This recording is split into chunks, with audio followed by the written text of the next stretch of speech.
Here we go, guys. Mike McIntyre, All Things Sports, back with a brand new video. Thank you for stopping by as always. Let's get into this brand new unboxing review and on feet.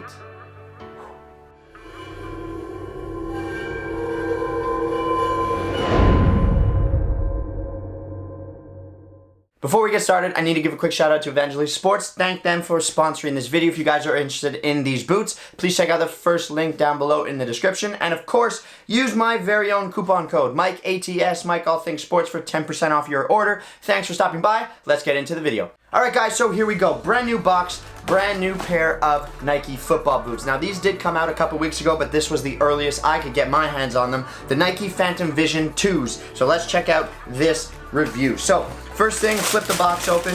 Boot 1, boot 2, and I'll quickly show you the string bag. So string bag is a typical Nike string bag, PhantomVSN. It gives you that kind of crimson color. The string bag looks a little more orange than the boots themselves, to be honest. You get a little silver graphic with the Nike logo, PhantomVSN, black triangle, pocket inside, black strings. There you go. Okay, brand new PhantomVSN IIs. Here we go. These are the boots. They do look a little bit more pink in person than I thought they would compared to some of the pictures, so the camera I think is doing a pretty good job from what I can tell. They did tweak the fit a little bit, so we'll talk over everything about the new PhantomVSNs. We'll go over the new upper, the new kind of feel that they've done, and what they've done on this second generation boot. So it's kind of similar to last year's PhantomVSN, but they've done a couple of things to kind of just change the feel of the boot overall. So you do have this new little rubbery piece in the heel. That's different. The most obvious change is, of course, the lowering of the dynamic fit collar. In some ways, you don't even know why it's there. It's this little inner sock that you have now, but it doesn't come up like a dynamic fit collar, so I'm not really sure why it's there. The only reason it is there is to attach the inner part of the boot to the outer shell. So once again, we have this quad fit system design where you have this inner booty material wrapping your foot with the exterior shell on top. Last year, it was kind of this very abrasive, almost feeling mesh. This year, it's a little bit more just like a Flyknit material, so it's a lot less significant than last year. So that will sort of bring the whole feeling of the boot down to this thinner material. Last year, it just felt like there were a lot of layers to the boot, even though it wasn't heavy or bulky.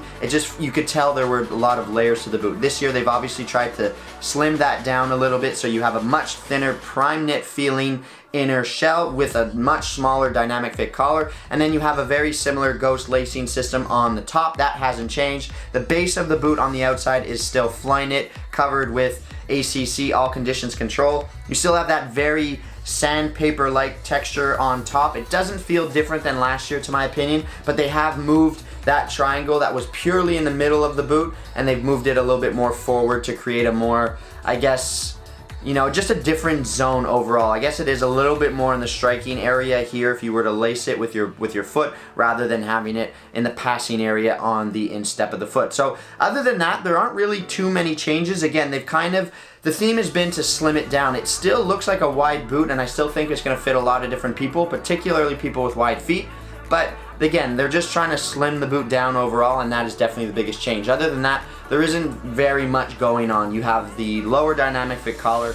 The sole plate is exactly the same. Nothing's changed at all with that internal heel counter. You still have, a bladed combination with conical studs and all that. It's a little bit funny in my opinion. I'm not the biggest fan of it, but it is very functional. And that is pretty much it. So that is the Nike PhantomVSN IIs. Let's get them on feet so we can talk about fit and feel.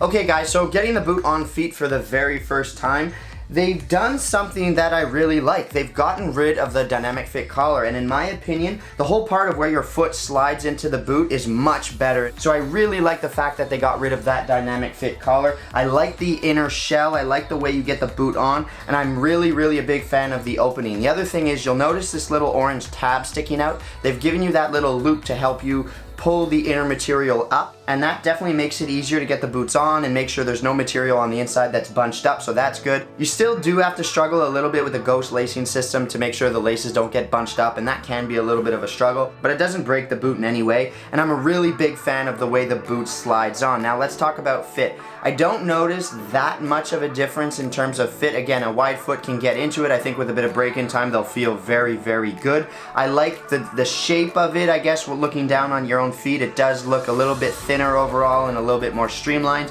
And I think Nike's actually done a good job in getting a little bit more consistent with their sizing. So I would recommend true to size. With the last generation Phantom Vision, I wasn't sure. Sometimes I thought I could go up half a size. Sometimes I thought I could go true to size. With this one, I'm a little bit more convinced because I think they've thinned out the layers, like I've said, and it's created a more consistent fit across the entire boot. So I would strongly recommend going true to size with this model. This one is a solid update. I think it's a good thing for Nike because I think their boots are struggling a little bit, if I'm honest. So good, solid release. I like the way it fits, and it's a solid update, definitely, for sure. So let's send it back to the desk and we will wrap this video up. Okay guys, there you have it. The review and unboxing and first look at the Nike Phantom Vision 2s.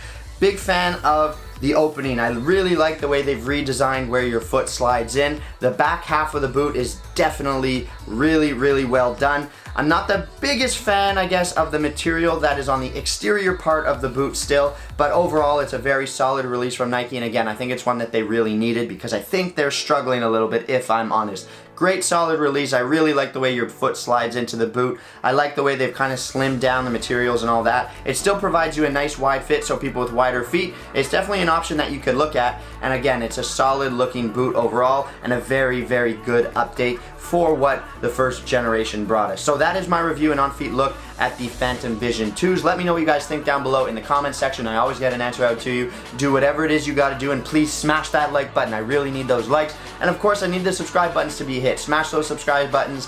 Please hit the bell notification. I want this channel to grow, and I can only do it with you guys. So there's my little spiel once again. Mike McIntyre, all things sports. I'm signing off for now. I'll catch you guys in my next video. Until then, take care and peace.